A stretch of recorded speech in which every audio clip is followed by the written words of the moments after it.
do Barão de Serra Negra, eu acho que era Pacheco Chaves aí. João Pacheco Chaves. É filho do João Conceição. Faz tempo. Filho ou neto, né? Faleceu já faz tempo. O João tinha uma filha chamada Jane, não sei se casada com um Pacheco Chaves, que eu acho que são os pais. Então ele era neto do João e bisneto do... Eu me lembro do Pacheco Chaves porque meu pai era muito politizado, tinha amizade com políticos, então eu me lembro dele, mas vagamente também, faleceu faz tempo. Bom, pessoal, bom dia. Obrigado pela presença de todos à nossa humilde casa. Peço que não reparem da bagunça, que no fim, aqui só temos voluntários, tá? E o papel do Instituto Histórico é o de preservar a história de Piracicaba, por isso que mensalmente nós trazemos uma palestra. No mês passado falamos sobre a história, o estudo da educação através do jornal Gazeta de Piracicaba, no início do século passado, com a Carolina Martins. Hoje nós estamos recebendo o professor Luiz Haroldo Gomes de Sotelo, que veio diretamente de Jundiaí para fazer essa apresentação junto ao Instituto Histórico e Geográfico de Piracicaba. A quem a gente agradece aí pelo seu empenho, pela preparação, né, e toda essa dedicação sobre o que será abordado hoje aqui. O assunto é extremamente piracicabano, o poder político em Piracicaba no século XIX, a força do poder político em Piracicaba. E a gente vai aprender, com certeza, com o professor, muita coisa que a gente desconhece e rever outros conceitos que a gente tem. Tá? A gente vai combinar o seguinte: o professor faz a palestra, 40, 50 minutos, depois a gente tem um bate-papo. Então a gente deixa as perguntas, as dúvidas para o final do evento, pode ser assim? Para a gente não atrapalhar a linha de raciocínio do professor. Eu chamo aqui à frente o nosso diretor, curador, o professor José Otávio Machado Mentem, para que faça a apresentação do palestrante. Por favor. Obrigado, Edson. Bom dia a todos, um grande prazer estar com vocês aqui, esse grupo de amigos, de pessoas interessadas na preservação da história de Piracicaba. E para mim é uma grande satisfação poder concretizar uma conversa que a gente teve com o Luiz Haroldo. Nós somos uma família de 7 irmãos, a gente se reúne periodicamente, no Natal a gente se encontra, na época de Natal, e aí eu sempre encosto nele para pegar um pouquinho do conhecimento que ele tem e converso nos bastidores, e numa dessas conversas surgiu a ideia dele se aproximar um pouco aqui mais de Piracicaba. E obrigado, Luiz Haroldo, por você ter atendido o nosso convite. Mas eu vou fazer uma breve apresentação aqui do currículo do Luiz Haroldo. Luiz Haroldo Gomes de Sotelo nasceu em São Paulo em 13 de março, então daqui a uma semana ele está cumprindo mais um aniversário, 13 de março de 44, e radicou-se em Jundiaí em 1990, quando se casou com a jundiaense Maria Helena, que é a minha irmã, que está aqui, a irmã caçula da família.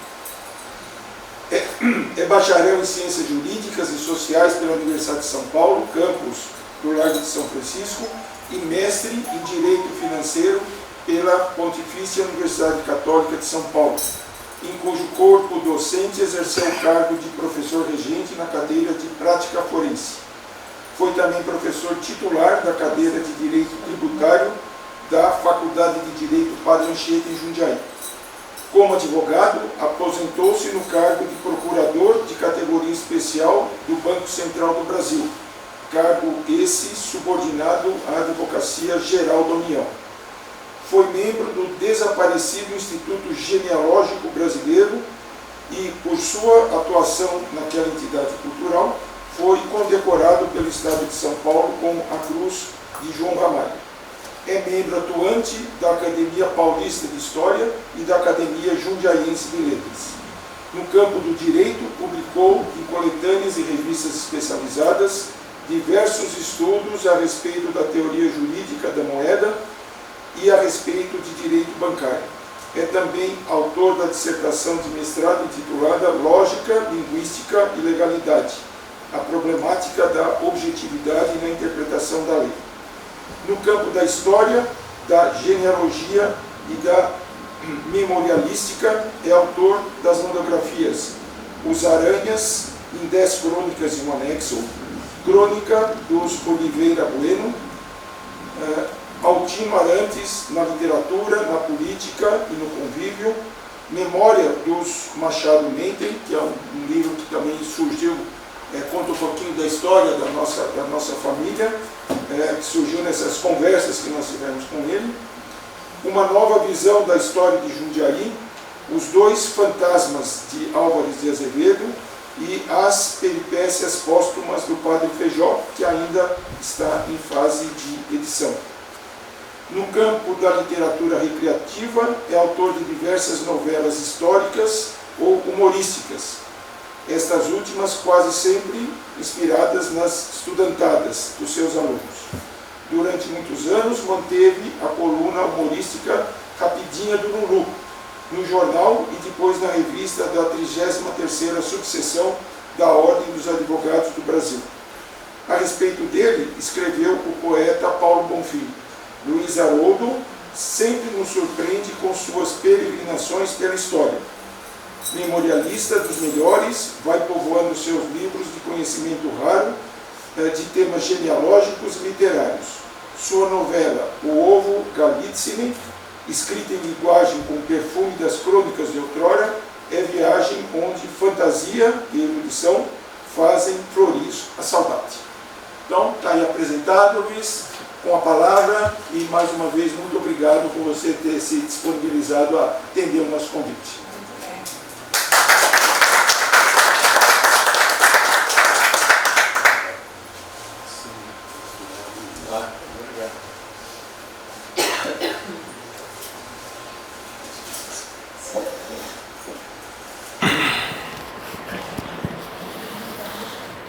Excelentíssimo senhor presidente Edson Rontani Júnior, na pessoa de quem eu saúdo os demais membros deste douto Instituto Histórico Geográfico de Piracicaba,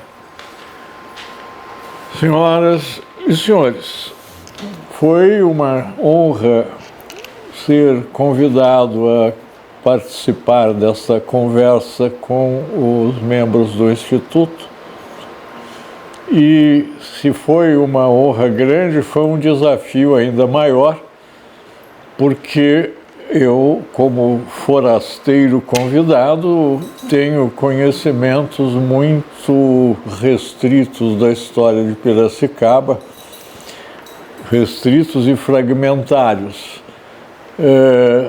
Minha ignorância nessa área só não é completa porque, dada a importância de Piracicaba no contexto mais amplo da história paulista e da história nacional, é inevitável que qualquer estudioso se depare frequentemente com informações a respeito da história rica desta cidade. Mas esse tipo de informação fragmentária dificilmente permitiria uma conversa com pessoas que conhecem tão bem a história de Piracicaba, a menos que eu encontrasse um tema um pouco fora da bitola.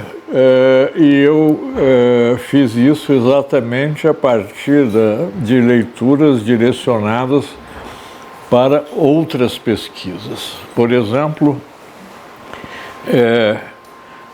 fazendo uma pesquisa para escrever este livrinho a respeito de Altino Arantes, que eu vou deixar para a biblioteca do Instituto, eu encontrei a cobertura jornalística de uma visita que o Altino Arantes fez a Piracicaba quando era presidente do Estado. Esta visita foi nos dias 11 e 12 de agosto de 1917, e o motivo da visita oficial foi a inauguração da escola normal, do prédio novo da escola normal. Mas essa cobertura jornalística nos dá um retrato muito interessante da fisionomia social de Piracicaba na década de 1910. Isto pode ser encontrado no acervo do Estadão.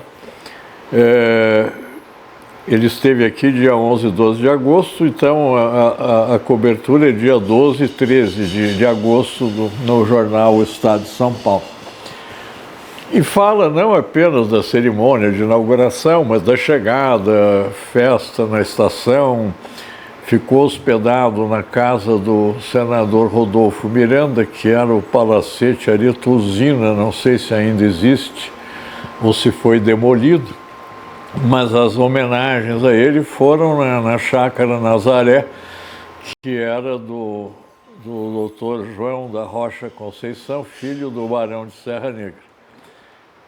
E o jornal, como era correligionário, eram todos do PRP, traz tudo, quem disse o que era o cardápio do banquete, quem pintou o retrato a óleo do Altino, que está pendurado na Escola Normal, se é que ainda está lá. Então é uma leitura muito interessante. Eu não incorporei isso nem nesse livrinho, que é muito pequeno, mas seria até um prazer eu trazer esse texto para alguém que conheça melhor do que eu a história de Piracicaba, para nós vermos o que se pode extrair dessa longa reportagem que o Estadão fez da visita do Altino Arantes. Como é apenas uma reportagem voltada para os interesses políticos do Partido Republicano Paulista, eu não achei prudente usar isto como material para essa nossa conversa e usei uma outra descoberta que eu fiz quando pesquisando uma monografia que eu ainda não mandei para a editora, está em fase final de revisão a respeito do Padre Feijó, e descobri que a única irmã do Padre Feijó, morreu aqui em Piracicaba, onde ela passou os últimos anos de vida e está enterrada no cemitério aqui de Piracicaba. Então, esta ligação muito indireta do Padre Feijó com a cidade de Piracicaba me sugeriu um assunto no qual eu posso conversar com os senhores sem fazer má figura, porque é um assunto, embora aplicado a Piracicaba, que abrange a então província de São Paulo, de maneira que eu me sinto um pouco mais à vontade para enfrentar este seleto auditório com um tema onde eu me sinto mais à vontade.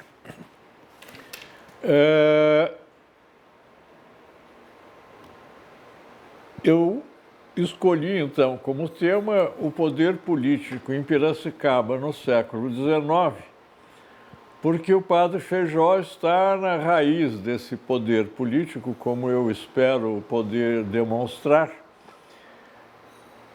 Mas antes de elaborar a respeito desse ponto, eu preciso fazer um resumo muito breve de alguns fatos anteriores, inclusive ao século XIX, fatos que vêm do século XVIII e que são, obviamente, de conhecimento geral aqui de todos os membros do Instituto, mas para concatenar a exposição, eu queria dizer que de todos os administradores coloniais portugueses que administraram a capitania de São Paulo, apenas 2 se destacaram pela competência com que exerceram essa função: o Morgado de Mateus e o Conde de Sarzedas. O Morgado de Mateus, por extenso, era D. Luiz Antônio de Souza Botelho Mourão, 4º Morgado de Mateus, governou a capitania de 1765 a 1775, 10 anos, portanto. E quando assumiu este governo, ele empreendeu duas coisas que têm a ver com Piracicaba. Em primeiro lugar, embora já existisse na região onde hoje está Piracicaba pelo menos uma sesmaria e vários poceiros, era uma população rural esparsa. E o Morgado de Mateus criou um povoado à margem do rio Piracicaba, que é a origem da Piracicaba urbana, se pode dizer assim. E esse povoado ele criou com uma função militar estratégica. Era uma retaguarda fluvial para a fortaleza de Iguatemi, que é bem distante, mas enfim, era a partir de Piracicaba que as canoas levavam munição, abastecimento e tudo mais para Iguatemi, lá na fronteira do Paraguai.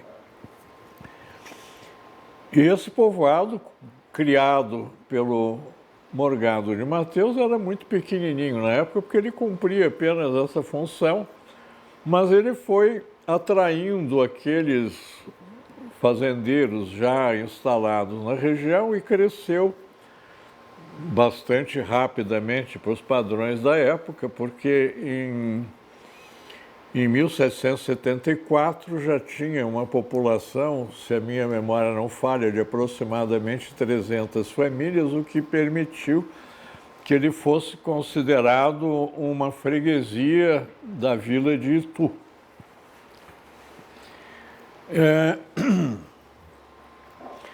E, entre mentes, o Morgado de Mateus empreendeu uma política econômica de longo prazo.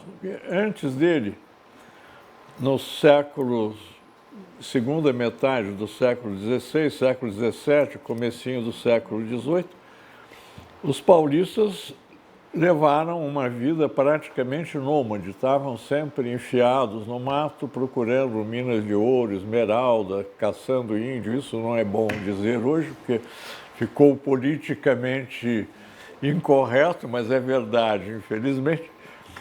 E o Morgado de Mateus, isso, enfim, essa mania de desbravar sertões longínquos em busca de riquezas naturais implicava num deslocamento grande de população para os lugares onde encontraram minas de ouro, de maneira que a capitania de São Paulo, propriamente dita, ficou pobre, porque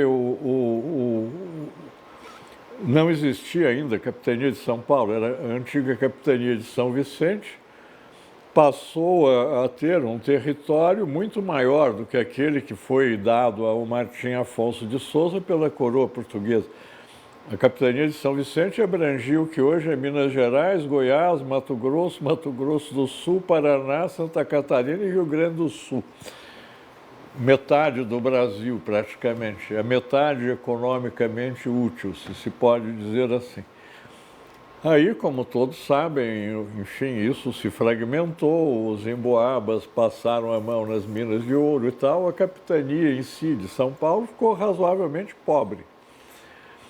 O que manteve a economia funcionando foram principalmente os tropeiros que traziam cavalos e moares do sul para vender em em Sorocaba. Sorocaba era o entreposto de comércio de montaria e animais de tração. O Morgado de Mateus resolveu fixar essa população paulista no seu território, ou seja, na capitania de São Paulo. E para isso ele distribuiu muitas sesmarias. Já existia, como eu disse, em Piracicaba uma sesmaria, pelo menos, grande, concedida a um morador de Itu, na época, e alguns poceiros, mas o conjunto de sesmarias distribuídas pelo Morgado de Mateus para criar uma economia agrícola de exportação, abrangia o que ficou conhecido como o polígono do açúcar, ou o quadrilátero do açúcar, que, grosso modo, tinha como pontas Jundiaí, Sorocaba, Piracicaba e Mogi Guaçu. E o que está dentro disso, Campinas, etc. Como Piracicaba, embora fosse uma das pontas desse polígono, era uma cidade muito jovem, na verdade era uma freguesia da Vila de Itu, e no tempo do Morgado de Mateus ela era uma povoação militarmente estratégica, mas não estava nos planos econômicos dele. Especificamente em Piracicaba, quem distribuiu muitas sesmarias foi o Conde de Sarzedas, já em 1795. Portanto, 10 anos depois de começada essa política. Né? E a política de longo prazo do Morgado de Mateus deu muito certo, porque estas sesmarias que eram destinadas à produção de cana-de-açúcar, eram grandes extensões de terra, foram sendo partilhadas nas gerações seguintes e transformadas em fazendas que criaram a infraestrutura, digamos assim, agrária, que permitiu a passagem do açúcar para o ciclo do café, que foi o que realmente enriqueceu a província de São Paulo e, especificamente, tornou Piracicaba uma das cidades mais ricas da província de São Paulo. Por que é que eu estou lembrando tudo isso? Porque surgiu, então, aí uma classe de fazendeiros, da qual nós voltaremos a falar logo mais.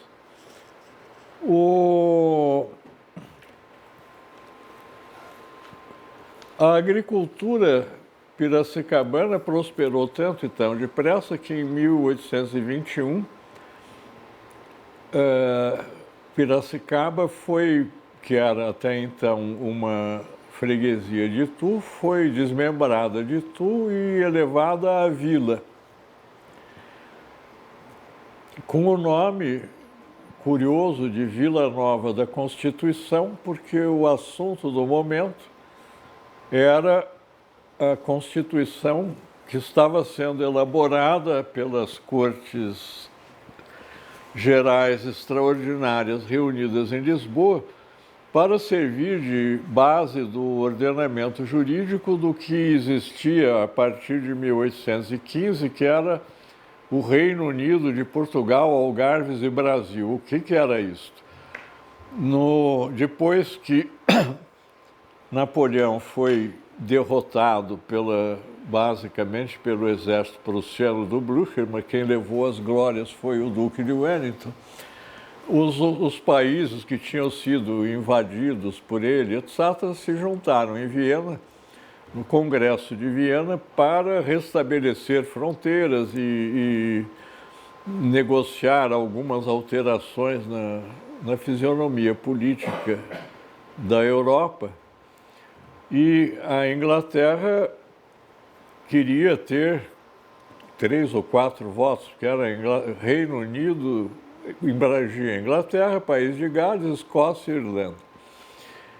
Então, o príncipe de Metternich, que era o chanceler austríaco, para contrabalançar isso, convenceu Portugal de transformar o Algarve em Reino Unido e o Brasil, que era uma colônia, em Reino Unido, que aí passou a ter 3 votos, neutralizando a política inglesa. Desculpem o parênteses, isso não está aqui no texto que eu preparei, mas eu acho que explica por que uma Constituição que estava sendo feita em Portugal seria aplicável ao Brasil em 1821, quando Piracicaba recebeu esse nome de Vila Nova da Constituição, Acontece que demoraram tanto para aprovar a Constituição, ela só foi aprovada em novembro de 1822.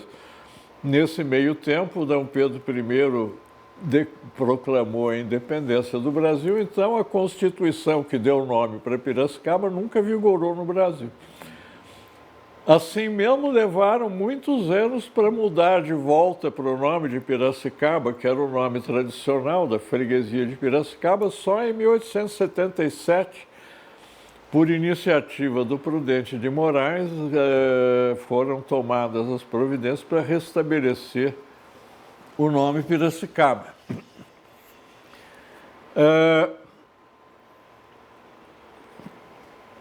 Vamos voltar à questão dos fazendeiros. Durante o reinado de D. Pedro I, o Brasil, país recém-criado, não tinha instituições próprias, foi indispensável que a política de D. Pedro I fosse extremamente centralizadora para criar uma estrutura de país independente. Então, o poder da classe política municipal que surgiu com a criação do município em 1821 era restrito ao município. A classe política de Piracicaba e de qualquer outro município da época não tinha influência nenhuma na política da capitania, da província a essa altura, e muito menos influência no governo central.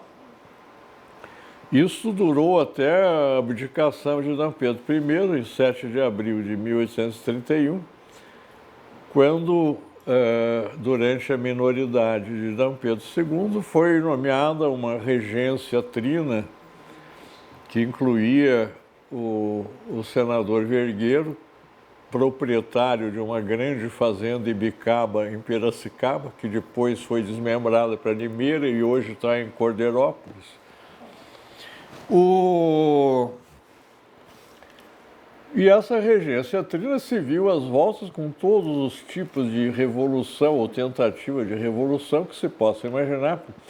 D. Pedro I era uma figura carismática, popular e tinha mão pesada para manter a ordem. Quando ele abdicou, houve tentativas de rebelião ou rebeliões efetivamente deflagradas de liberais exaltados que queriam transformar o Brasil numa república já em 1831, de batalhões insubordinados do Exército Imperial que queriam trazer D. Pedro I de volta e alguns caudilhos regionais que queriam dividir o território nacional para ficarem mandando lá no pedaço deles, como aconteceu na América Espanhola, não é? Aquelas republiquetas ditas bolivarianas ou de banana. Está aí a Venezuela que não me deixa mentir. Antes que isso acontecesse no Brasil, a regência nomeou como ministro da Justiça o padre Diogo Antônio Feijó, que era um político experiente, já tinha inclusive participado daquelas cortes de Lisboa que iam fazer uma Constituição para o Brasil, mas demorou tanto que não deu tempo. E o Feijó, para aceitar o cargo, primeiro ele apresentou um plano de trabalho. Olha, se vocês me nomearem, eu vou fazer isso aqui.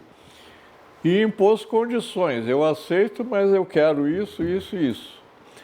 De maneira que, quando ele tomou posse do Ministério da Justiça em 1831, em agosto de 1831, ele era mais do que um simples ministro, ele era uma espécie de primeiro-ministro de fato, e foi ele que governou o Brasil durante uma boa parte da regência trina, e mais tarde foi o primeiro chefe de executivo eleito no Brasil como regente único, né? No período em que ele foi o regente oficial Ele já era o manda-chuva de fato quando ministro da Justiça e depois como regente único. E o Feijó, para acabar com aquela baderna, revolução de liberal querendo república, revolução de batalhões insubordinados querendo chamar Dom Pedro I de volta e por aí vai, o Feijó encontrou um apoiador militar sólido no então Barão de Caxias, futuro Duque de Caxias, que era major nessa época, mas muito respeitado. E com o apoio do futuro Duque de Caxias, o padre Feijó acabou com todas essas rebeliões, dissolveu os batalhões insubordinados do Exército Imperial, e não eram poucos. O Exército Imperial, quando ele assumiu, tinha aproximadamente 15 mil homens, ele reduziu para 10, e reduziu as funções do Exército praticamente só a defesa do território nacional. Para a manutenção da ordem interna, que até então tinha sido atribuição do Exército, o Feijó criou a Guarda Nacional, que era uma organização paramilitar, cujos postos de comando ele sabiamente preencheu mediante eleições municipais, ou seja, em cada município, o coronel da Guarda Nacional, os capitães eram eleitos naquele município. Isso criou uma estrutura de poder com a qual o país permaneceu estável até 1930. Por quê? Porque não havia mudanças muito bruscas de poder. Quer dizer, podia mudar o gabinete na época do Império, ou o presidente depois, mas a classe política era pulverizada, era municipal e muito mais próxima da população, portanto, muito mais firme no cargo. Essa estrutura do padre Feijó, essa estrutura de poder político, resultou no quê? Eleições municipais. Quem foi eleito coronel ou capitão da Guarda Nacional foram as lideranças políticas locais, que eram, de modo geral, os grandes fazendeiros, ou a parentela dos grandes fazendeiros.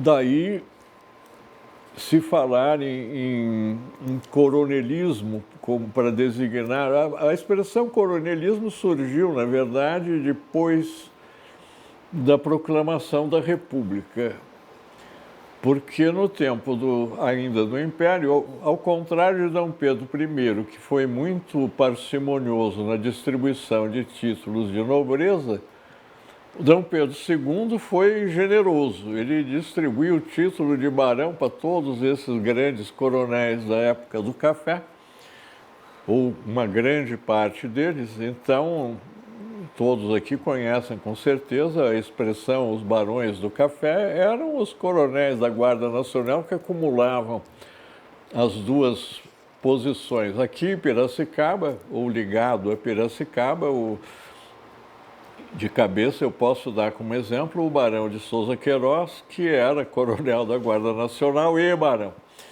né? Irmão do Barão de Limeira, que por sua vez era pai do Luiz de Queiroz, mas isso nós vamos ver mais adiante. Esta estrutura, antes de chegar em Piracicaba, eu queria fazer mais um comentário. É claro que esse tipo de estrutura de poder criou uma oligarquia que tinha qualidades e defeitos, e mais qualidades do que defeitos, na minha opinião, mas variava de um lugar para o outro. E os críticos desse sistema usavam como argumento que no tempo dos coronéis da Guarda Nacional o voto era no cabresto, né? A expressão voto de cabresto surgiu por aí, Para quem quiser eventualmente aprofundar essa crítica, há um livro do Vitor Nunes Leal, que foi ministro do Supremo Tribunal, nomeado pelo Juscelino Kubitschek. O Vitor Nunes cometeu um livro chamado Coronelismo, Inchada e Voto. É um livro de 1945, por aí. Eu não trouxe para mostrar. Mas o que ele diz é baseado numa experiência do interior de Minas Gerais, lá para o lado de Montes Claros, que era outro mundo, não é nada a ver com São Paulo e muito menos com Piracicaba. Enfim, o que aconteceu com essa estrutura de poder político criada pelo Padre Feijó em 1831 foi que ela acentuou um fenômeno social que já vinha ocorrendo antes disso, que era os filhos e as filhas dos grandes fazendeiros casarem entre si, por várias razões. Primeiro, porque as fazendas eram a coisa mais próxima uma da outra. Geográfica, vamos dizer, a proximidade geográfica foi um fator para esses casamentos endogâmicos, mas havia outros fatores que eram o interesse em não retalhar excessivamente as fazendas, em manter num tamanho maior. Em Ribeirão Preto costumava-se dizer que Junqueira só casava com as primas para não gastar arame farpado. Mas isso é maldade, era para não dividir as fazendas mesmo, não era por economia de cerca. Piracicaba, eu não sei se teve alguma brincadeira como essa. E havia, a partir de 1831, além do interesse em não dividir a fazenda, o interesse em não dividir o poder político com gente que não fosse daquele grupo de famílias. Com a distribuição de títulos feita por D. Pedro II, esse fenômeno de famílias de proprietários rurais casarem entre si foi acentuado porque aí criou-se um sentimento de classe. Então, os titulares do Império gostavam de casar os filhos com os de outros titulares. Eu anotei aqui alguns exemplos de Piracicaba, eu vou pedir licença para olhar no papel, porque não é uma coisa fácil de memorizar. Aqui os exemplos que eu encontrei de Piracicaba, que uma filha do barão de Piracicaba casou com o primo irmão, que era o Marquês de Itu. O barão de Resende, fundador do Engenho Central, que era sobrinho do barão de Souza Queiroz e sobrinho do barão de Limeira, casou com uma filha do barão de Serra Negra, que foi o fundador do Banco de Piracicaba e um dos incorporadores da Companhia de Navegação Fluvial a Vapor. E há muitos outros casamentos entre essas famílias e as outras que compunham o que se pode considerar a sociedade polida de Piracicaba na época, ou, se preferirem, a oligarquia rural. E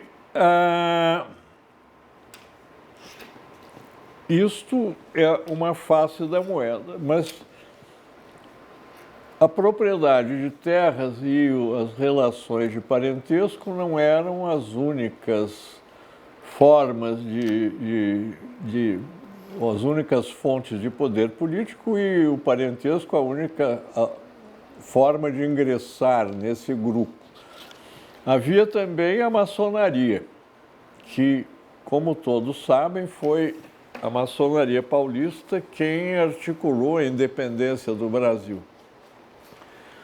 Na época, ela era liderada pelos Andradas, isso está em tudo que é livrinho de história. Eles não mencionam que, junto com os Andradas, havia um outro maçom influente na época, que era o barão de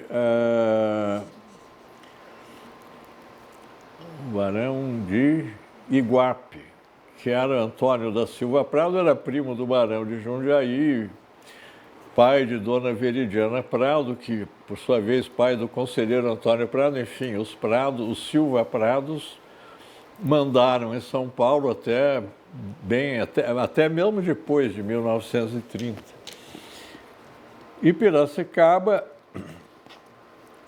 o exemplo de família que ingressou na oligarquia política pela porta da maçonaria, existem vários, até porque isso não eram fontes totalmente separadas de poder. A maioria daqueles grandes proprietários rurais eram maçons também. Mas quem não era fazendeiro, algumas famílias de advogados, por exemplo, ingressavam na classe política pela porta da maçonaria. E um exemplo que tem bastante a ver com Piracicaba são os Machado. Na noite de 7 de setembro de 1822, ou seja, após o grito do Ipiranga, quando todo mundo se reuniu no teatro lá de São Paulo à noite para comemorar a independência, o porta-voz da maçonaria, que indicou o padre Ildefonso Xavier Ferreira para ir lá na frente e aclamar Dom Pedro I, o imperador do Brasil, foi o Joaquim José Machado, que era conhecido em São Paulo como Joaquim Machadinho, porque ele era o irmão mais novo do Brigadeiro Machado, que era um figurão político e militar da época. E este Joaquim Machadinho, que, portanto, teve um papel destacado na independência do Brasil, é tetravô de dois destacados professores da Exalc, que estão aqui no auditório, José Otávio e José Fernando Machado Mentem. Tetranetos do Joaquim Machadinho, que foi lá cuidar de criar uma dinastia brasileira e plantar Dom Pedro I no trono. O irmão dele, o Brigadeiro Machado, teve um filho chamado Brasílio Augusto Machado de Oliveira, mas conhecidos, todos eles eram Machado de Oliveira, mas só usavam o Machado.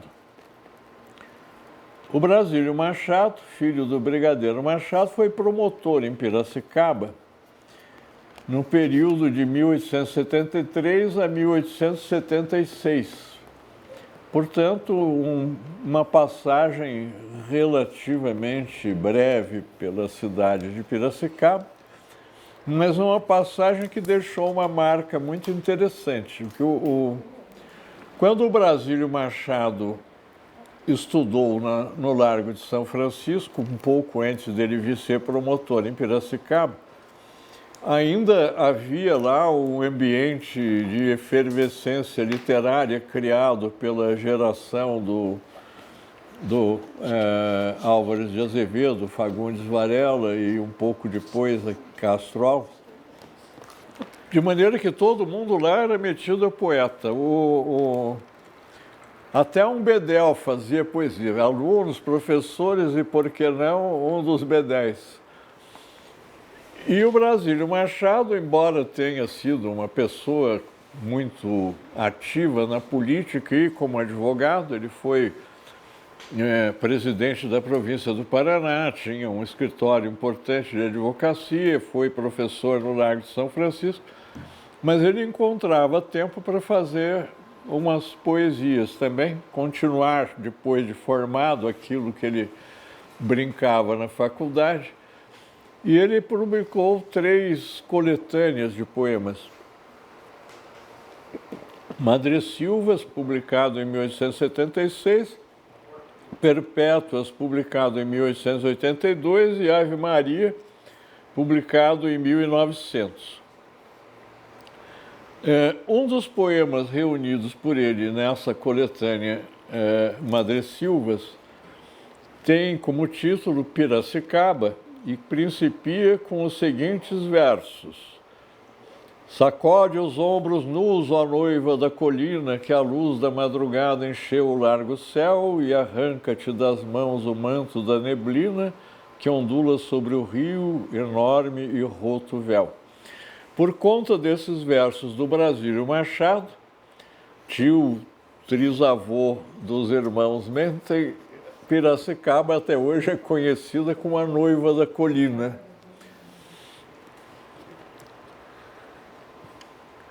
Aliás, eu minto, não era tio trisavô, era primo do trisavô. O Brasílio Machado, quando promotor em Piracicaba, teve um filho chamado José de Alcântara Machado, nascido aqui em Piracicaba, portanto, em 1875, que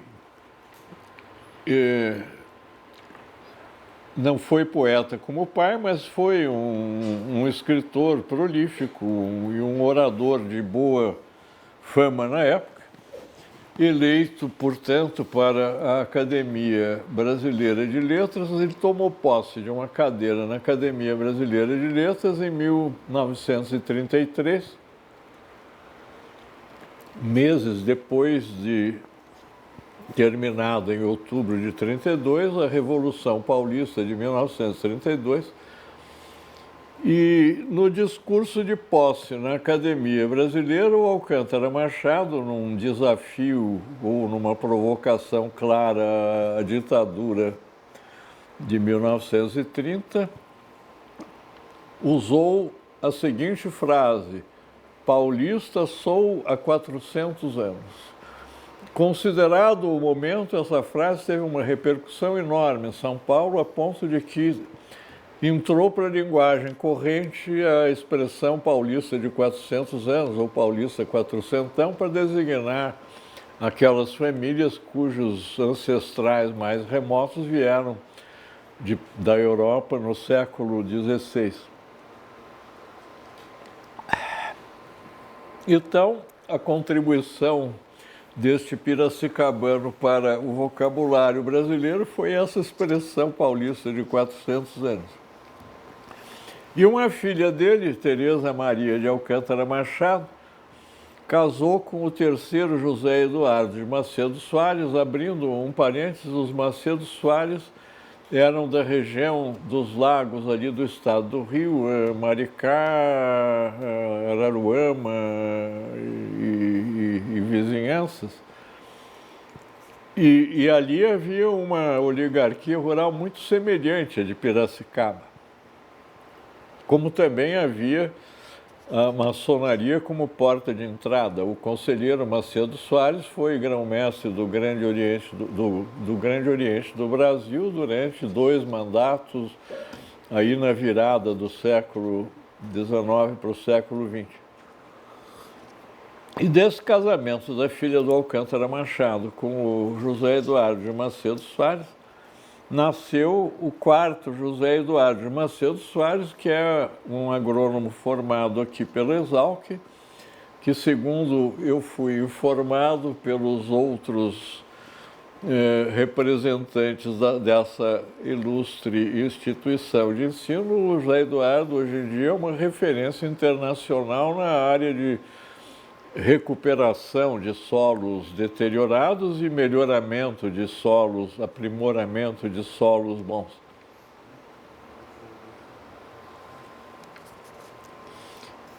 O José Eduardo, pai deste, né, o José Eduardo, casado com a filha do Alcântara Machado, era, por sua vez, tetraneto do Barão de Souza Queiroz, que eu já mencionei lá para trás, que era irmão do Barão de Limeira, que ambos eram tios do Barão de Resende, que criou o Engenho Central, enfim, tudo em família. E essa referência que eu fiz ao José Eduardo como ex-aluno da Exalc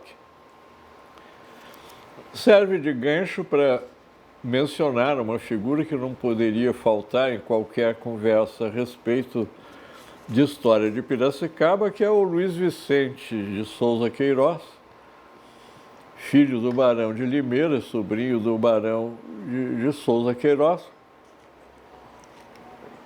que me leva de volta à questão do longo período de estabilidade política criado pelo padre Feijó. Não apenas durante o Segundo Império, esse sistema político do coronelismo ou dos barões do café manteve o país calmo, razoavelmente calmo e estável, mas permitiu que a passagem do regime monárquico para o regime republicano ocorresse sem que houvesse praticamente alteração na composição da classe política, né?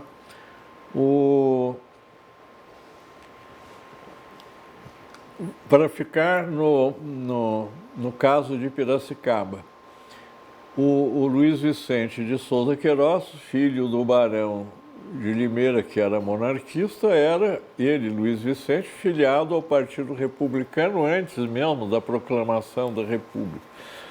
Portanto, a família continuou no poder. E isso vale para os outros também. Quer dizer, uns 10 dias depois de proclamada a República, os políticos monarquistas de Piracicaba se juntaram na residência do Barão de Serra Negra, que era o Francisco José Conceição, e redigiram um documento no qual eles, com algumas ressalvas, aceitavam e prometiam apoio ao novo regime. E esse documento foi entregue à Câmara dos Vereadores de Piracicaba pelo vereador Barão de Resende, que era genro do Barão de Serra Negra. Então vejam que por baixo do título de barão estava o de coronel da Guarda Nacional, que permaneceu inalterado. E não houve praticamente mudança no cenário político. Trocaram os cargos, evidentemente, mas o grupo parece que permaneceu, até onde eu conheço, mais ou menos sem alterações.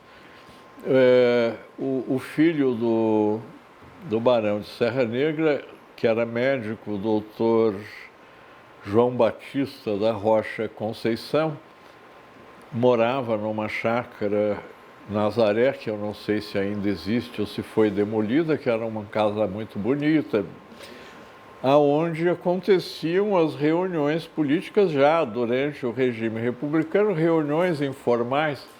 Aquilo que não podia ser dito em voz alta na Câmara era conversado na casa dele.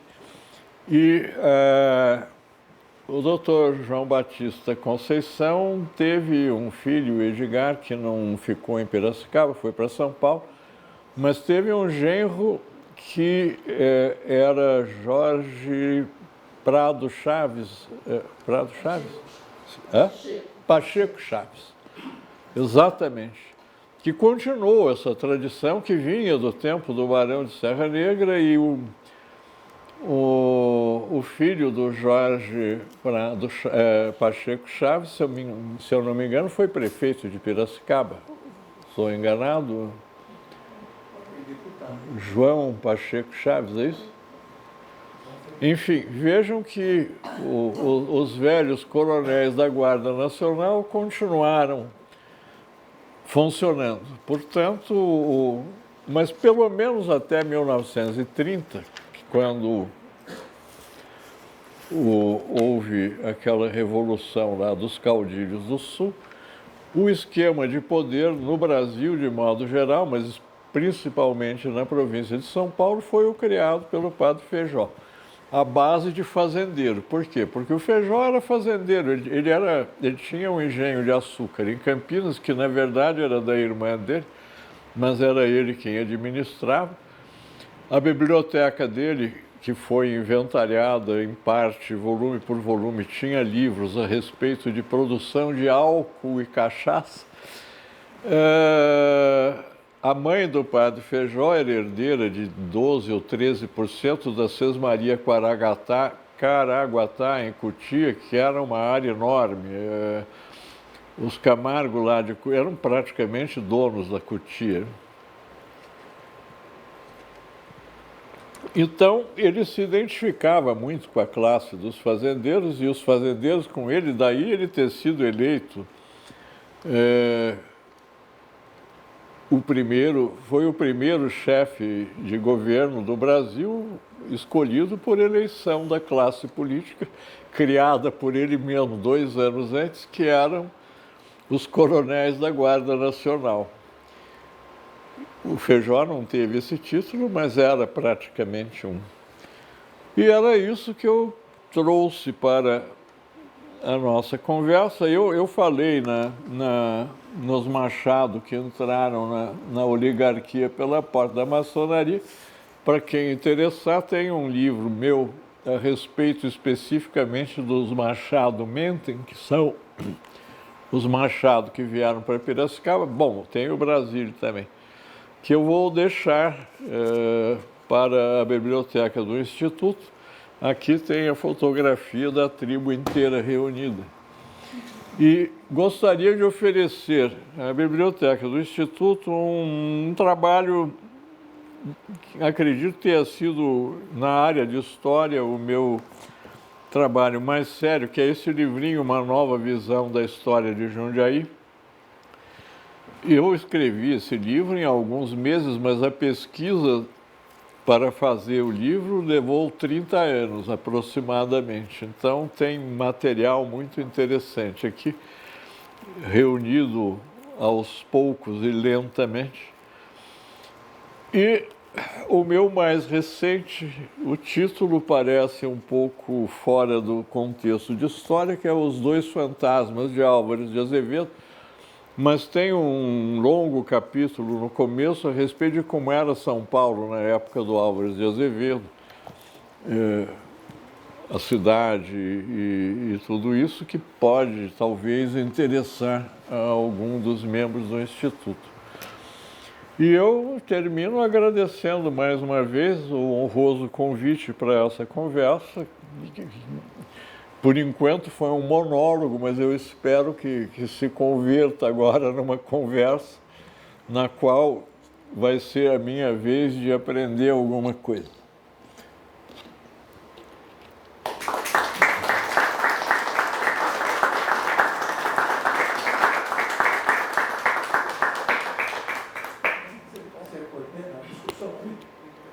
Só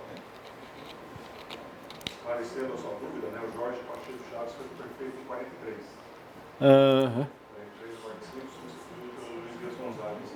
Então veja que em Piracicaba a oligarquia dos Barões do Café sobreviveu até ao regime de 1930.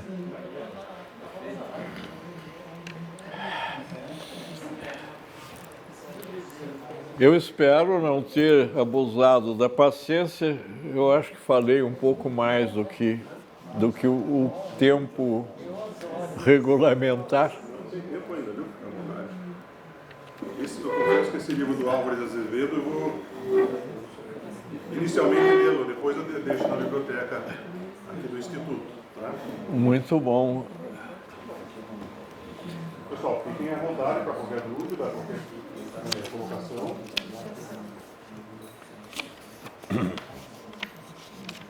Aliás, Pimentel, como sequência, né, eu acredito que o professor Luiz Haroldo tem muito conhecimento sobre Piracicaba e nós nos colocamos à disposição para publicação de qualquer livro dele relacionado a Piracicaba. Isso está disponível para futuramente, caso o senhor tenha algum texto pronto, né, que fale específico. A respeito de Piracicaba eu não tenho, Edson, porque a minha família, por parte de pai, eu sou neto de português. E a família da minha mãe, que é Godoy, Bueno, Silveira, é ali da região de Atibaia, Bragança, Amparo, Nazaré, Jacareí. Então, que tem uma história muito diferente da de Piracicaba, né? Então, a maioria das minhas leituras foi direcionada mais para essa região. Mas eu, como disse e repito agora, se houver interesse de alguém aqui do Instituto em fazer um trabalhinho conjunto comigo, recuperar essa cobertura jornalística que o Estadão fez da visita do Altino Arantes, porque fala da banda de música da Força Pública, quantos músicos tinha, o que tocaram. Houve uma marcha, flambeau à noite para festejar aí a visita do Altino Arantes.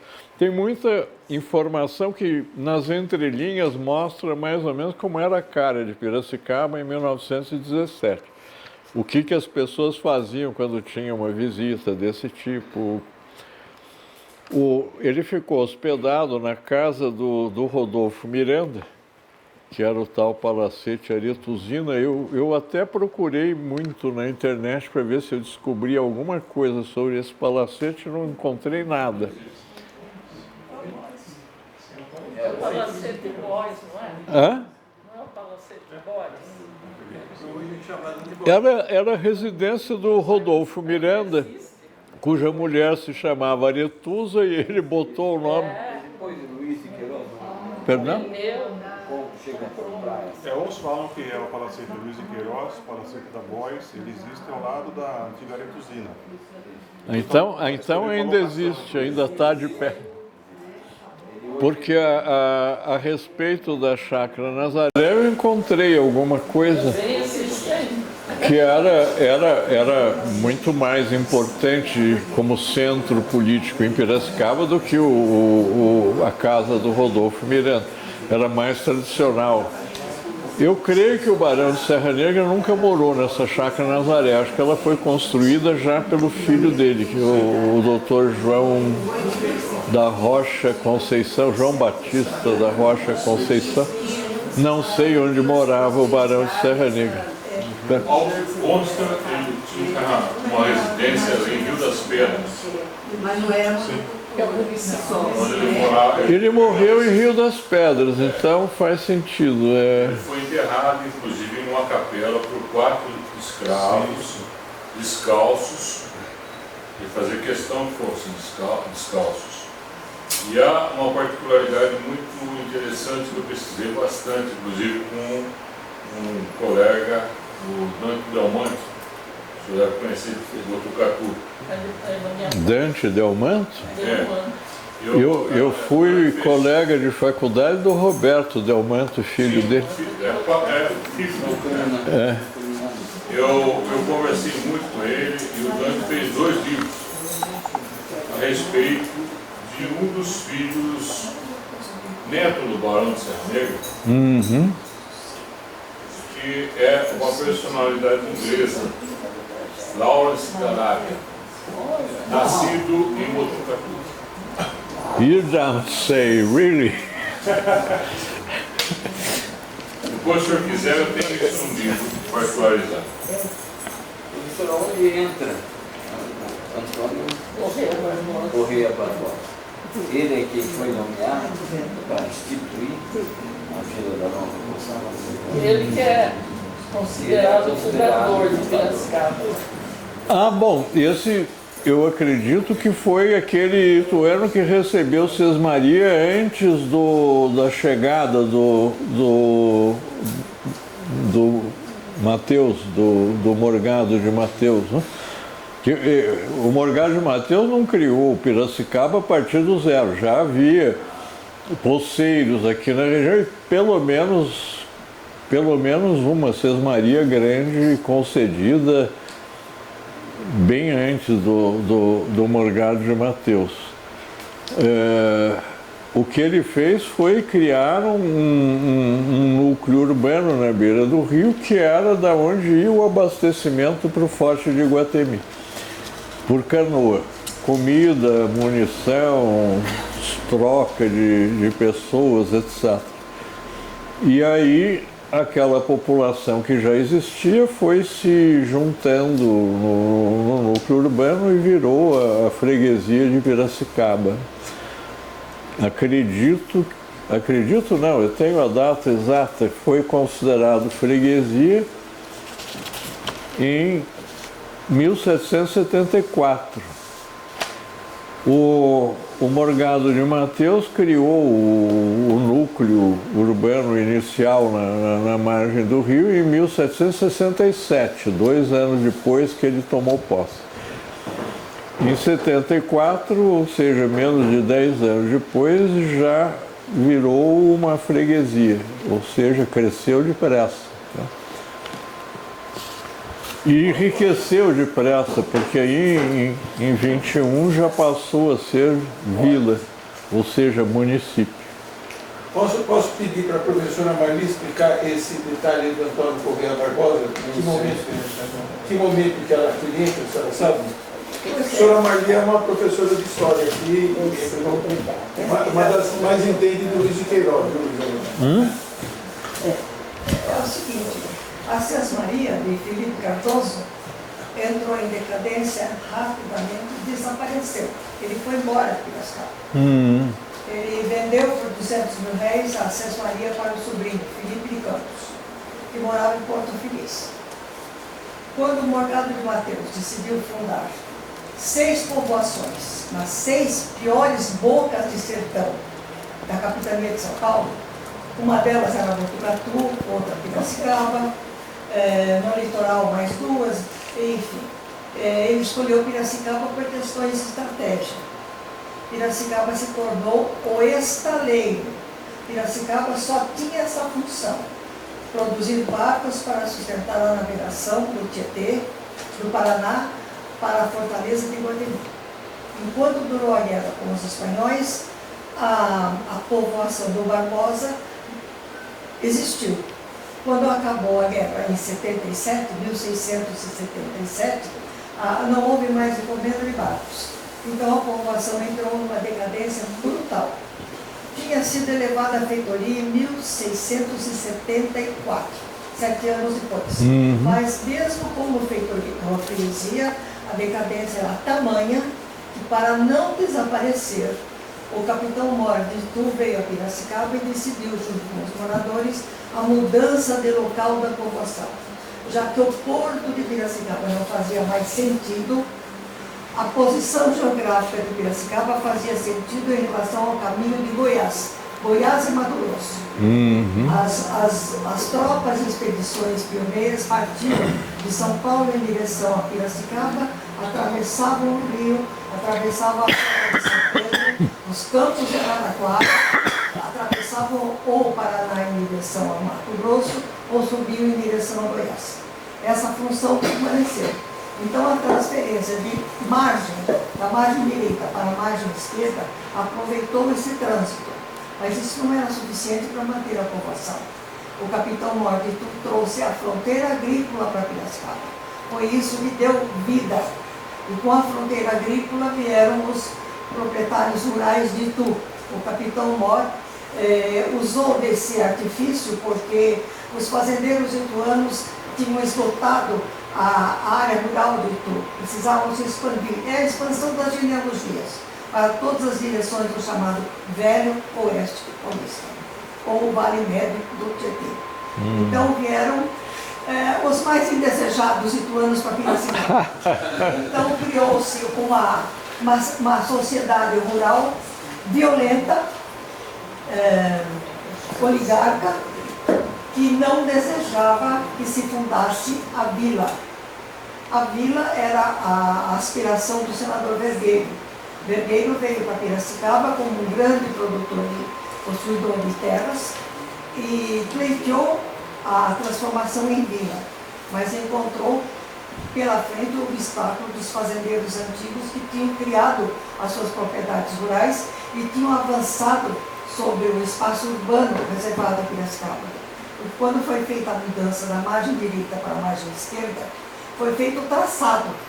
A praça, o lugar da igreja, o lugar do Pelourinho, as ruas principais e a estrada que ligava São Paulo, Itu, Piracicaba e o mundo no centro-oeste. Essa estrada era o Picadão de Mato Grosso, hoje é Rua Moraes Barros. Era a via principal, o caminho principal. Tudo que ela pegava, nossa amiga aqui mora no Picadão. Hoje é um apartamento muito bom. Eu cresci no Picadão também. Pois é, mas o problema é o seguinte, ia-se fazer a vila. Para construir a vila precisava ter casa na Câmara. Para construir a vila precisava ter uma igreja. Bom, mas onde fazer a igreja se os fazendeiros tinham grilado o chão de hoje da catedral? Onde fazer o pelourinho se os fazendeiros tinham grilado a Praça José Bonifácio? Não havia espaço para instituir a vila de Piracicaba. Então o grande problema foi a batalha entre os liberais ituanos e os corcundas. Os corcundas eram aqueles que não gostavam de Constituição, não gostavam de independência, não gostavam de leis. Eles não queriam a Câmara, porque a Câmara trazia a justiça, o juiz, e o juiz contrariava os seus interesses. Então era uma batalha. Não queremos que Piracicaba se transforme em vila. E os liberais de Vergueiro, com o padre Feijó, com Paula Souza, com os camaristas todos, sim, nós queremos que Piracicaba seja vila. E aí? As amizades coloniais chegavam até o vice-rei. Mas acontece que houve, a partir de D. João VI, o regente D. Pedro era favorável à linha dos liberais e, mudando a política, desengavetaram o processo de 6 anos do pedido da Câmara de Piracicaba. Então foi criado, no ano de 1821, a Câmara Municipal de Piracicaba, que ia ser instalada, porque os fazendeiros locais impediam.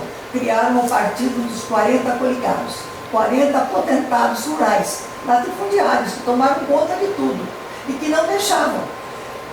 Então, o que aconteceu? E entra num processo, é o tema do meu último livro, entra num processo contra-revolucionário em relação a São Paulo. Porque em São Paulo houve uma revolução chamada a Bernarda de Francisco Inácio de Souza Queiroz, fazendeiros absorvendo das propriedades rurais. Então eles queriam separar-se do governo do regente para ter um governo à parte, muito hostis à independência do Brasil. E no mesmo dia que souberam desse movimento, fizeram a contra-revolução. Um exército em São Paulo contra a independência, um exército em Itu pela independência. Então, uma guerra civil, a ponto de ser necessário o imperador vir a São Paulo para apaziguar os paulistas. Por isso que em setembro ele está em São Paulo. Ele veio a São Paulo não é para fazer independência, ele veio para depor o governo revolucionário da capital e impedir que os ituanos, com um colossal exército, e nesse exército ituano entraram piracicabanos, campinenses, jundiaenses, sorocabanos, era um exército liberal para marchar contra os corcundas. Então, para evitar essa guerra civil, ele veio a São Paulo, apaziguou São Paulo, apaziguou Itu. Depois, todos os cabeças dos movimentos pró e contra. E precisou descer ao litoral para inspecionar as fortalezas do litoral, porque estava planejada uma invasão de tropas portuguesas por Santos para subir a São Paulo, que tinha o governo revolucionário a favor, e atacar o Rio de Janeiro pelas costas e levar o regente à força para Portugal. Então, nisso aí, ele manda um exército colossal a Santos e desce protegido por esse exército. E lá inspeciona as fortalezas. Não foi para visitar a família do José Bonifácio, coisa nenhuma. Ele era militar, foi ver as fortalezas. Estavam numa decadência horrorosa e não conseguiriam jamais deter uma invasão portuguesa. Tanto que o Marechal Cândido disse para o príncipe: se essa gente desembarcar em Santos, vai ser na baioneta. Porque não, as fortalezas não respondiam com tiros de canhões. Estava tudo historiado. Ia ser no corpo a corpo o rechaço da invasão portuguesa. Felizmente não houve.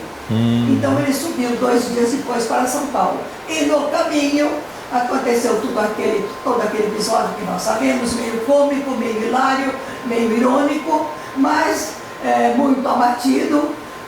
Ele pediu para que o padre que o acompanhava lesse as cartas chegadas do Rio de Janeiro, e uma delas dizia que ele estava sendo colocado em posição de deserção, que tais e tais coisas, a Constituição portuguesa já tinha sido aprovada, ia ser aplicada no Brasil, ia transformar o Brasil realmente em colônia, e uma série de coisas horrorosas. Por exemplo, processar José Bonifácio, levá-lo para Portugal e condenar lá.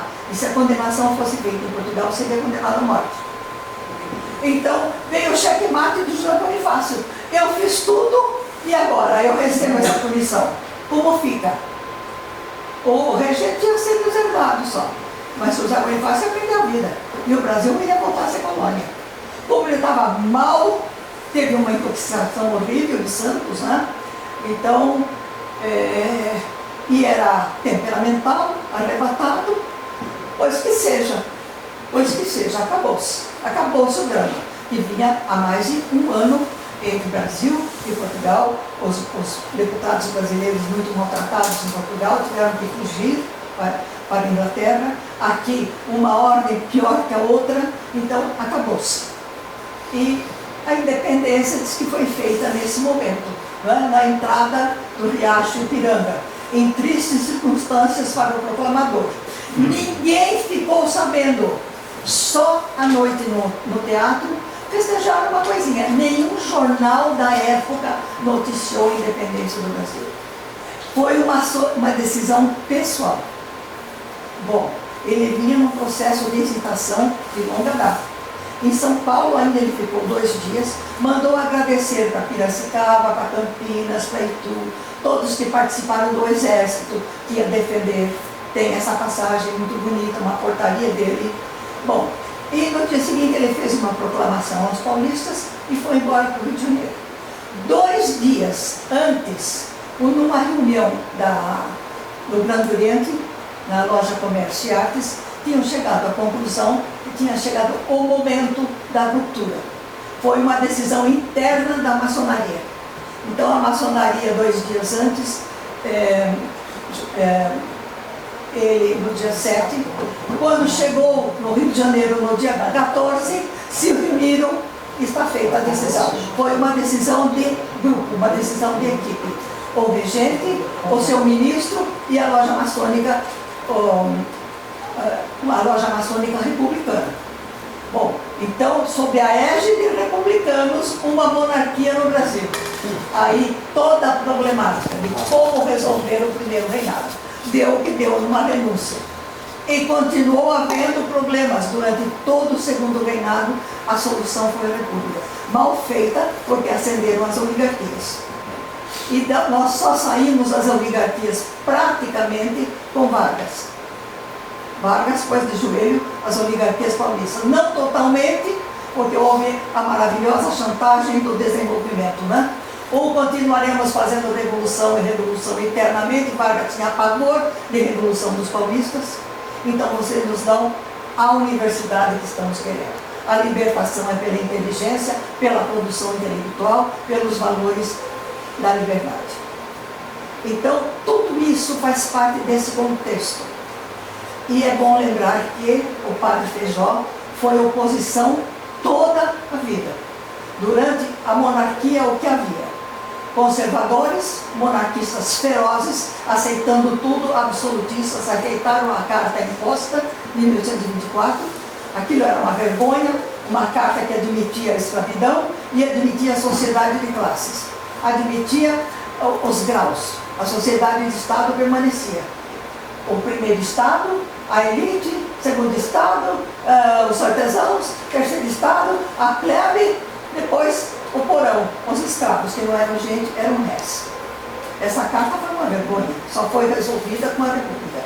Por pior que tenha sido a Primeira República, a grande solução foi a Carta Liberal de 1891, com o Prudente, o último liberal do Estado de São Paulo.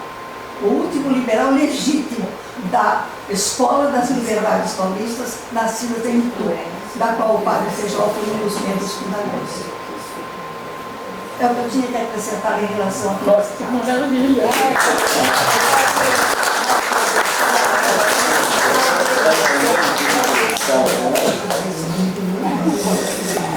Então temos muito a trocar com as suas informações e as minhas.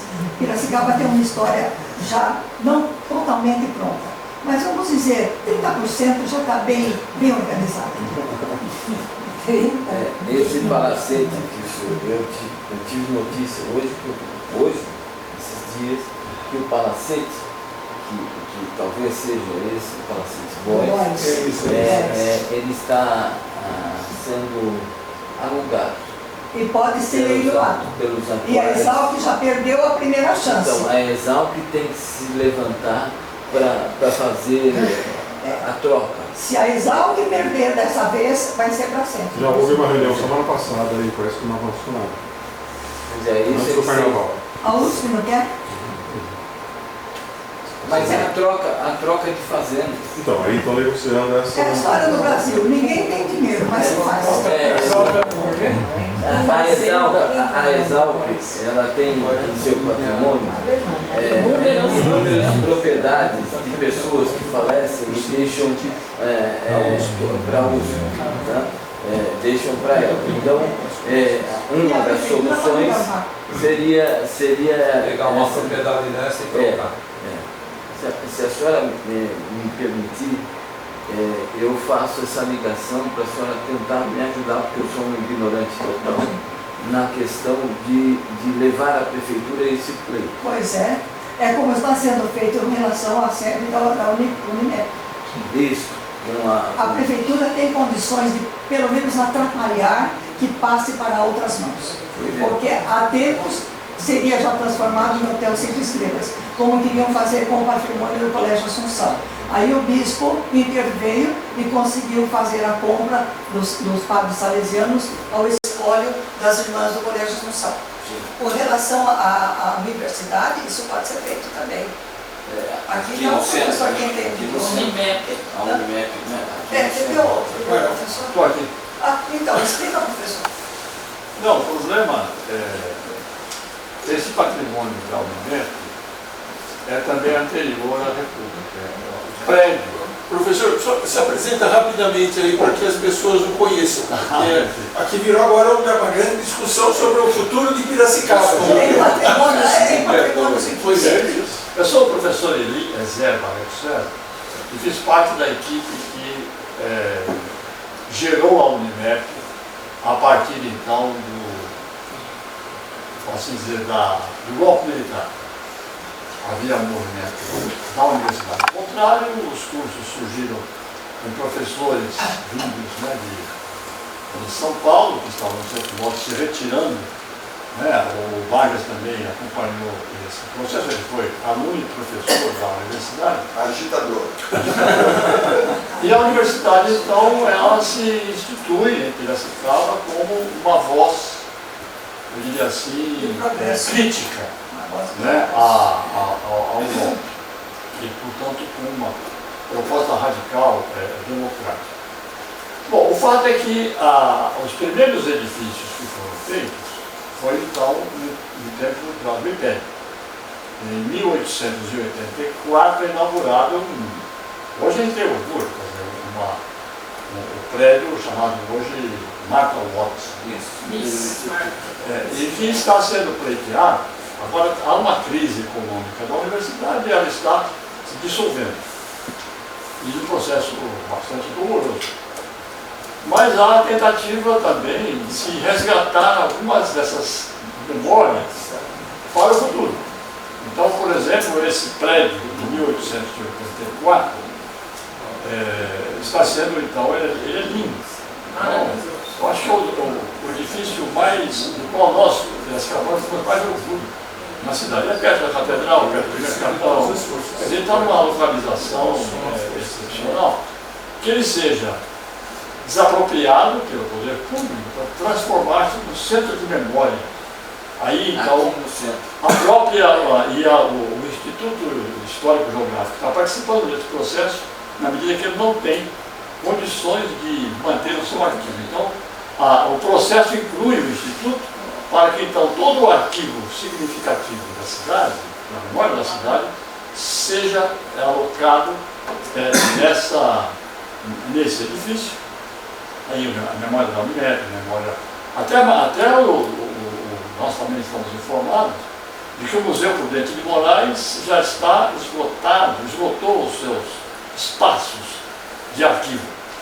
Então é preciso que se expanda e que isso haja um local de guarda e de estudo e de recuperação de memória. Então, esse processo também é um processo que está na mesa hoje na cidade, né? A tentativa de se resgatar nesse edifício toda essa memória que nós estamos aqui agora e que está em arquivos, né? Ela está em... Preservar principalmente o que já está lá, né? Rocha Neto... e tem lá, exatamente, tem lá outros arquivos que são memória da cidade. Então essa questão está na pauta, essa questão da memória da cidade, de certa forma está na pauta. Só que, evidentemente, o número de interessados nesse processo é mínimo. Porque, na verdade, o que são papéis velhos, né? Para esse grupo que vê o prédio com um local de fazer dinheiro, né? Especulação imobiliária. Então essa é um pouco o processo. Obrigado pela oportunidade.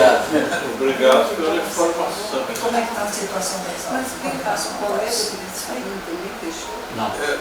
Tem essa pergunta aí, então, eu não sei se o professor Epaminondas está sabendo mais a respeito dessa ligação da Exalc com a Voz.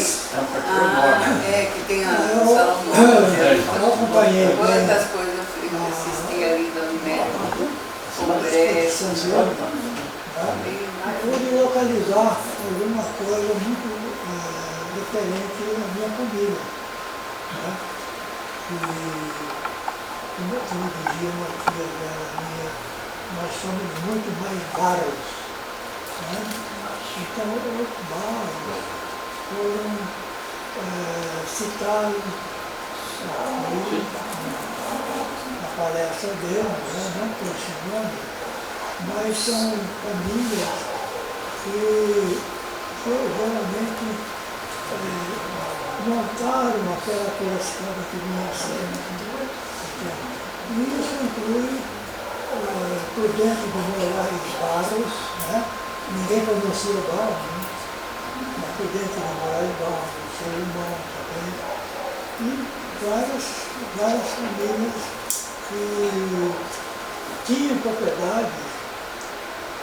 Eu, por exemplo, conheci propriedades, por acaso, aí no Campestre. Né? O Campestre, toda aquele bairro do Campestre, foi propriedade, foi uma das fazendas da minha bisavó, Antônia Lídia da Maria Barros. Aliás, a avenida que vai até lá chama Estrada Dona Lídia. Né? Agora deve chamar Avenida da Dona Lídia. E querendo dar assim arranjar uma... Professor, fala daqui da frente que a professora Marli não está entendendo Aqui direito. não ouviu nada. Nada. Pode vir aqui, professor? Faz tempo que mudou lá. Mas A pessoa se coloque aqui. Eu acho que é muito rica essa informação aí, se o senhor pudesse falar daqui, olha, assim, Pode colocar uma cadeira. quer colocar uma cadeira aqui?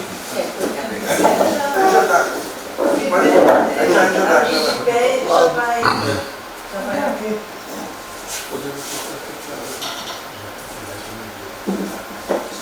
Tem mais uns 5 minutinhos aí, segundo o Edson, para a gente...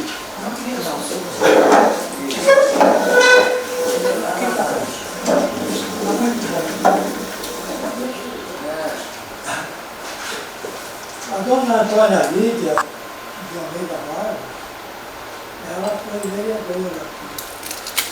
E ela, juntamente com o Grupo de Moraes, fez um grande trabalho para a libertação dos escravos.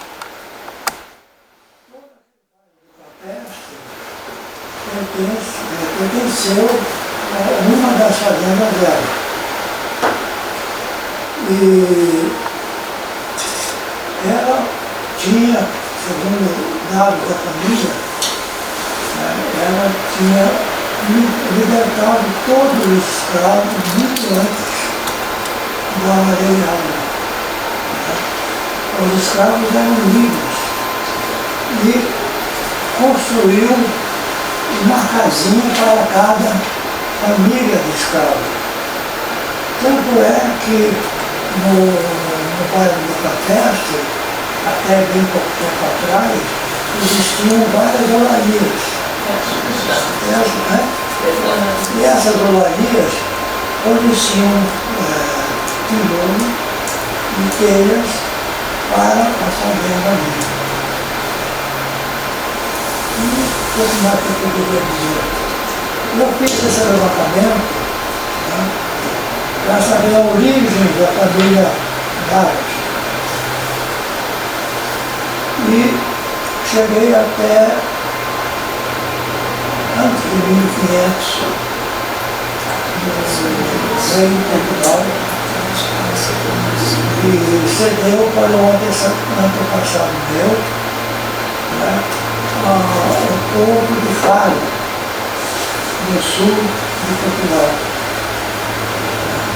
por onde passaram o Colombo, por onde passaram o Cabral, e mais aquelas outras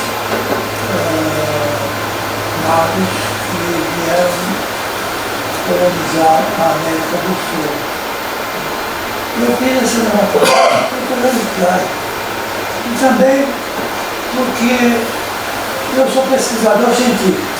A minha área é física nuclear. Mas o pesquisador aprende e tem a obrigação de ir fundo na verdade. O mais possível aproximar-se da verdade. E quando eu me aposentei, ainda trabalhei 20 anos como assessor. Passados esses 50 anos, não tinha o que fazer.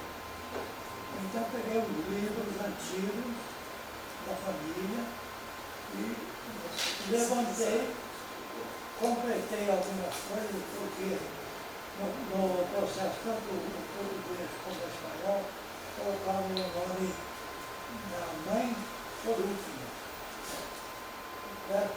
Então, fui buscar na genealogia paulistana, a Confere famoso, né? Eu quero conhecer também, os parentes. E tem muita coisa errada ali, porque se basearam, o escritor se baseou no fato de que o homem tinha um nome, era o pai. E em muitos casos não era. Então deu um trabalho danado para conseguir fazer a minha história, levantar a minha história, até Faro, né, que esse antepassado meu tinha sido nomeado pelo rei para administrar o porto de Faro. Pois acho que podia ser o tema de uma próxima palestra aí. Senão acho que vai adiantar muita hora e tem muita coisa importante para nos apresentar aqui. O microfone especificamente sobre a Góis e a ligação com a Exalc.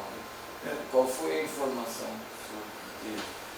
Com a Exalc, propriamente dita, não, mas com a Fazenda atual. da cidade, sim. Eu acho que isso aqui tem que ser uma reunião específica para a gente convidar pessoas que estejam sabendo do andamento, né, diretoria da Exalc e tal, porque nós não estamos diretamente envolvidos com isso. Né? Eu escrevi é um assunto importante. a salvação dos dois patrimônios, do Nascimento e da Exalc. Fica aí a próxima agenda, Edson. Denominadas Francisco de Barros Ferraz.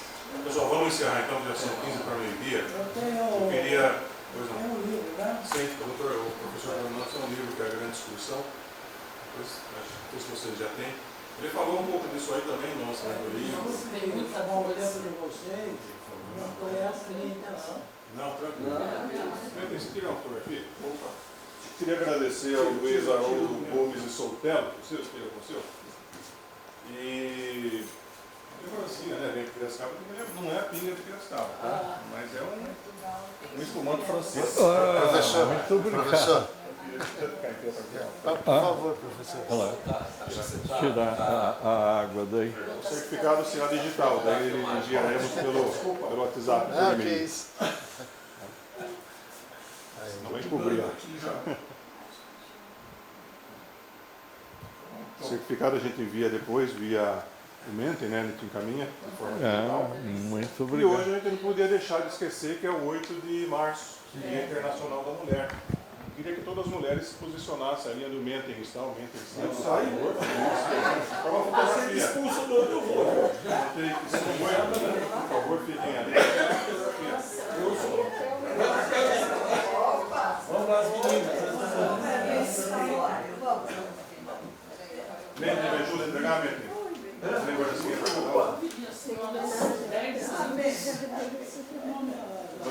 Já pode.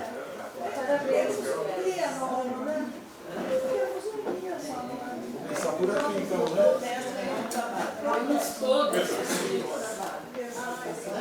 Ó, ela assim, fazer entrega aqui.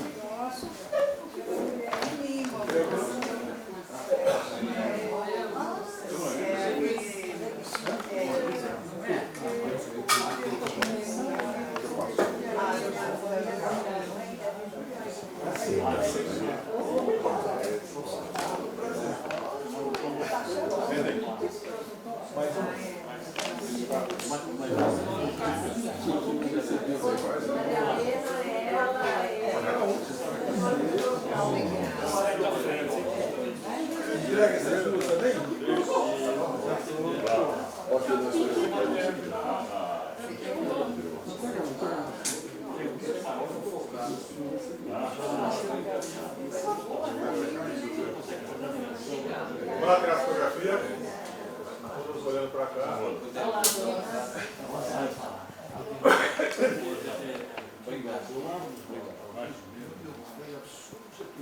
A homenagem singela que o Instituto Histórico Geográfico oferece para vocês nessa manhã.